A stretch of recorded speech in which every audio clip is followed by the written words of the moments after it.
So we've been together since I was 16. We met at a straight edge party.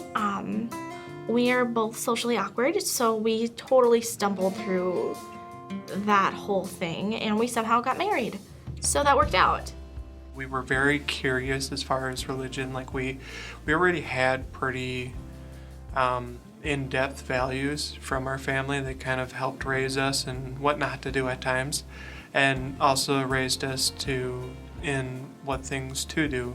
But we've always been very active as far as understanding religion.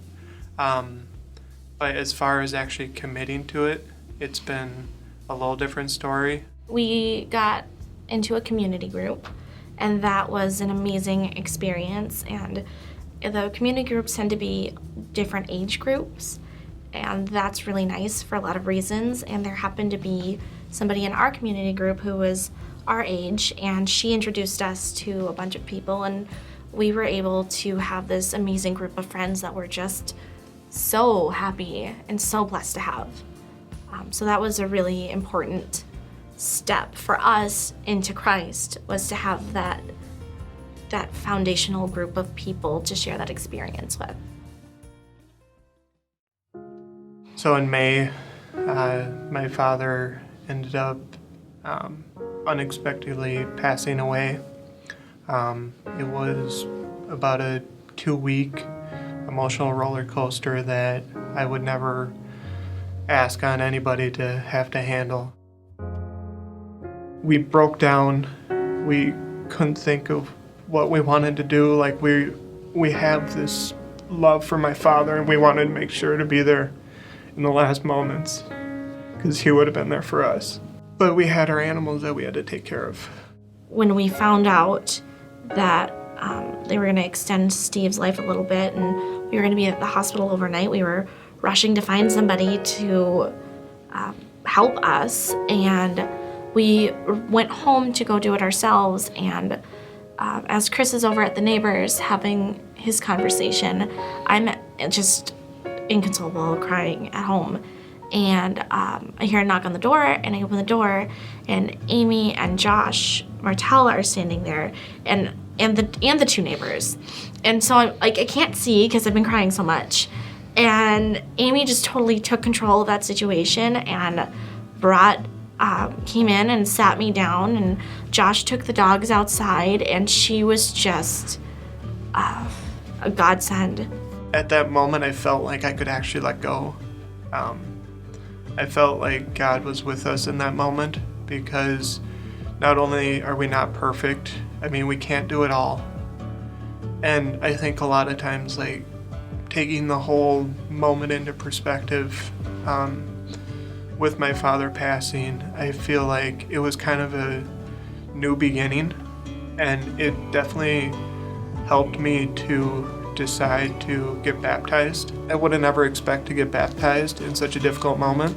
Like, I was expecting, like, I'd be ready for it. I mean, just to have everybody there during the baptism, it was kind of that life-defining moment of change, or like kind of that moment that you really get a new beginning.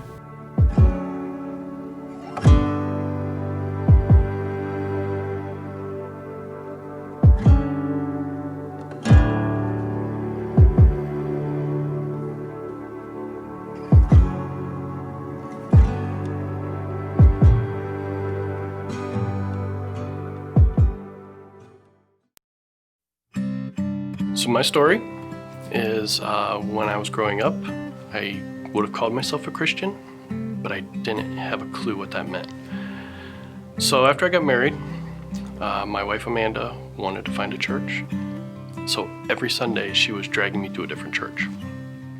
And after some time we found a small church in Farmer, Ohio that we both felt comfortable with.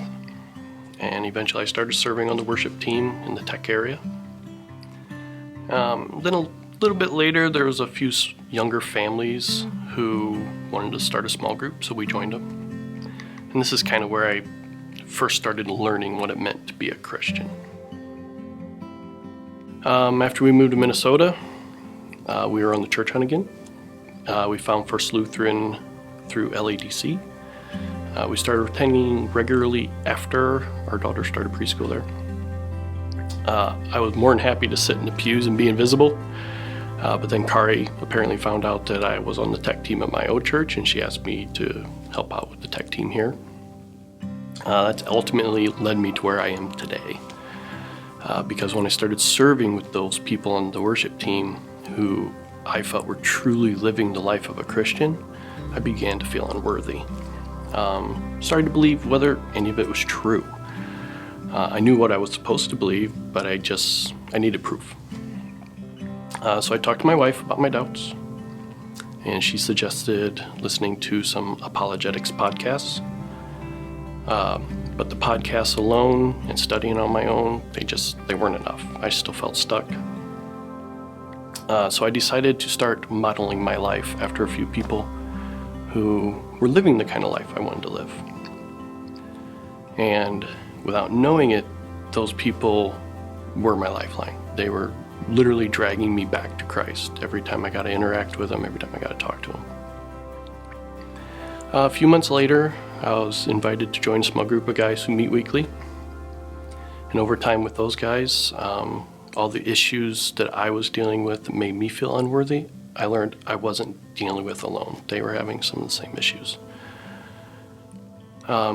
So what I learned out of all this is I couldn't do this alone. I needed help. I no longer have fears. I no longer have doubts. I still have a lot to learn, but I have a strong community behind me to help. My friends are still pushing me in my faith, challenging me. And so I guess ultimately, you can do this alone, but sometimes God sends people to help you along.